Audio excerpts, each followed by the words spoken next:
এক ভাই প্রশ্ন করেছেন যে ইলেকট্রনিক ব্যাট দিয়ে মশা মারা জায়েজ কিনা।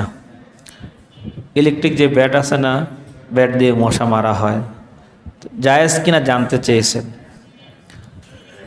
আসলে ভাই এর আগে একটু বিষয় বুঝা নেন।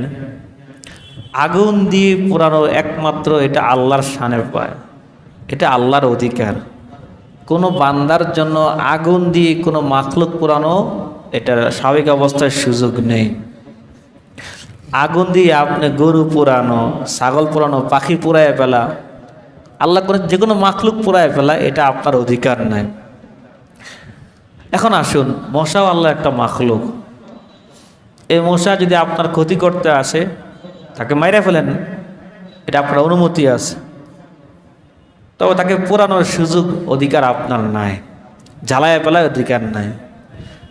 প্রশ্ন হলো, এখন এই ব্যাট দিয়ে যদি মারা হয়, যদি পুড়া যায়, তাহলে এটা ঠিক হবে না। আর যদি এমন হয় ব্যাটের বাড়ির কারণে সেটা মারা যায়, তাহলে জায়েজ হবে। এখন আপনারা দেখেন যে যখন ব্যাট দিয়ে আঘাত করা হয়, এটা কি পুরা যায় কি না, এটা খোঁজ না, পুরা যায়।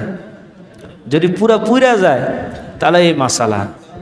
আর যদি পুরা না যায়, যদি এমন হয় যে ব্যাটের আঘাত করার কারণে নিচে পড়ে যায়, আঘাত খাওয়ার কারণে মারা যায়, তাহলে সমস্যা নেই।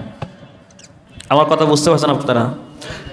যেই কোনো আগুন দিয়ে কোনো আল্লাহর কোনো মাখলুককে জ্বালানোর অধিকার আমাদের নাই। যদি ব্যাট দিয়ে যদি আপনি জ্বালায়া দেন, নিষেধ। আর যদি না জ্বালানো হয়, এমনি আঘাত খেয়ে শর্ট খেয়ে পড়ে গেল, জ্বললো না, আঘাতের কারণে পড়ে গেল, তাহলে নিষেধ হবে না। আর যেহেতু বর্তমান সময়ে অনেক মশা অনেক বেড়ে গেছে, চেষ্টা করবো আমরা বিকল্প বিষয় আমরা গ্রহণ করার জন্য, এবং এই দোয়াটা সবাই পড়বেন। আমরা বিকল্প ব্যবস্থা গ্রহণ করব এবং দোয়াটাও পড়ব, আউযু বিকালিমাতিল্লাহি তাম্মা মিন শাররি মা খালাক।